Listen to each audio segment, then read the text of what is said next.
আফ্রিকাকে হাতে করতে চীন মরিয়া, কিন্তু এর মাঝে বাঁধ সেজে বসেছে তুরস্ক।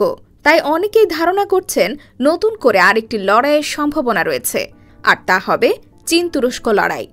আফ্রিকা মহাদেশে তুরস্কের কৌশলগত অবস্থান বাড়াতে সম্প্রতি তুরস্ক বেশ কিছু কার্যক্রম হাতে নিয়েছে।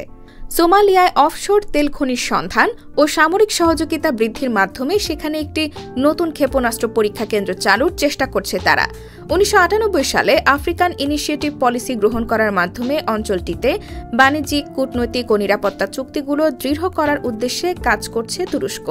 এই নীতির অধীনে অর্থনৈতিক উদ্দেশ্য বাস্তবায়নে তুরস্ক সরকার প্রচুর শক্তি ও পরিকল্পনা করেছে। ইস্তাম্বুলের ইয়েদিটেপে বিশ্ববিদ্যালয়ের ভলকান ইপেক বলেন, এর উদ্দেশ্য ছিল বাণিজ্যিক সম্প্রচার ও মুক্ত বাণিজ্য চুক্তি করা। এই বিবেচনায় পররাষ্ট্রনীতির ক্ষেত্রে আফ্রিকান অঞ্চল, এমনকি মহাদেশটি বেশ স্থিতিশীল। গত ২ দশকে আফ্রিকার দেশগুলোতে তুরস্কের দূতাবাসের সংখ্যা বেড়েছে চোখে পড়ার মতো। ২০০২ সালে আফ্রিকায় তুরস্কের দূতাবাস ছিল ১২টি, যা ২ দশক পর ২০২২ সালে এসে ৪৪-এ উন্নীত হয়েছে। তুরস্কের প্রভাব বৃদ্ধির আরেকটি প্রমাণ পাওয়া যায় তাদের ব্যবসায়িক সম্প্রসারণেও। আফ্রিকায় তরুণ প্রজন্ম, সেখানকার বাজারে পণ্যের চাহিদা ও ব্যবসায়িক লাভের কারণে আফ্রিকা মহাদেশ তুরস্কের ব্যবসায়ীদের কাছে বেশ আকর্ষণীয়। তবে মহাদেশটির বাজারে তুরস্ককে লড়াই করতে হচ্ছে রাশিয়া, চীন ও উপসাগরীয় অঞ্চলের আরব দেশগুলোর সঙ্গে।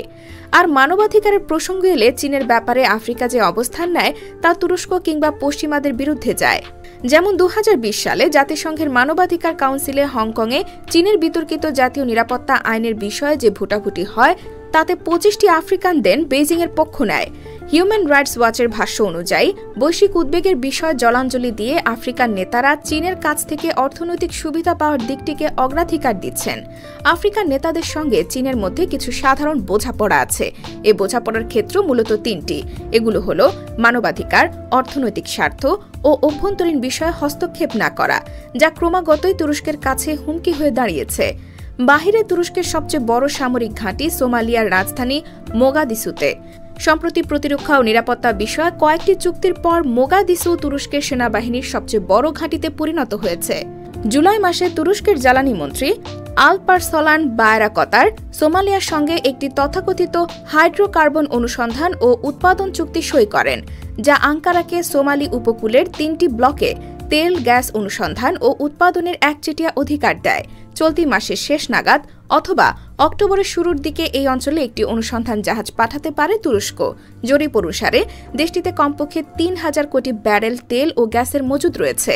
প্যারিস ভিত্তিক ভূমধ্যসাগরীয় observatory for energy and climate গবেষণা সংস্থাটি হাইড্রোকার্বন ও জ্বালানি সুরক্ষার পরিচালক সোহবেট কারবুজ এই অনুসন্ধান অংশীদারিত্বকে তুরস্কের জ্বালানি সরবরাহ সুরক্ষার ক্ষেত্রে একটি কৌশলগত পদক্ষেপ হিসেবে বিবেচনা করেন। তুরস্ক আফ্রিকা মহাদেশের বেশ কয়েকটি দেশের জন্য নিজেদের একটি প্রধান নিরাপত্তা অংশীদার হিসেবে প্রতিষ্ঠিত করছে। তুরস্কের পার্লামেন্ট সম্প্রতি সন্ত্রাসবাদের বিরুদ্ধে অভ্যন্তরীণ নিরাপত্তা জোরদার করার লক্ষ্যে সোমালিয়ায় ২ বছরের জন্য সামরিক বাহিনী মোতায়েনের আইন অনুমোদন করেছে।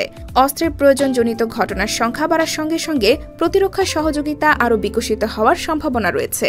২০১১ সাল থেকে জিহাদি সন্ত্রাসীরা সক্রিয় রয়েছে এবং সালেহ অঞ্চলে প্রধান ভূমিকা পালন করছে। সুইডেনের SIPRI শান্তি গবেষণা ইনস্টিটিউটের প্রকাশিত তথ্য অনুসারে নাইজেরিয়ার কাছে যুদ্ধ হেলিকপ্টার বিক্রয় ও প্রশিক্ষণ বিমানের পাশাপাশি আফ্রিকার বেশ কয়েকটি দেশে চালকবিহীন TB2 বায়রাকতার ড্রোন বিক্রির মাধ্যমে তুরস্ক সাব সাহারান আফ্রিকার ৪র্থ বৃহত্তম অস্ত্র সরবরাহকারীতে পরিণত হয়েছে। তবে তুরস্কের সংস্থাগুলিকে চীনের সংস্থাগুলোর সঙ্গে প্রতিযোগিতা করতে হচ্ছে। বিশেষত বড় প্রকল্পগুলোর প্রয়োজনীয় অর্থায়নে চীন অপ্রতিদ্বন্দ্বী। শুধু ২০২৩ সালে আফ্রিকায় চীনের বিনিয়োগ মোট $২৮,২০০ কোটি পৌঁছেছে। এদিকে তুরস্কের বিনিয়োগ প্রায় $১,০০০ কোটি। তাই ধারণা করা হচ্ছে চীন এবং তুরস্ক বর্তমানে মুখোমুখি অবস্থানে।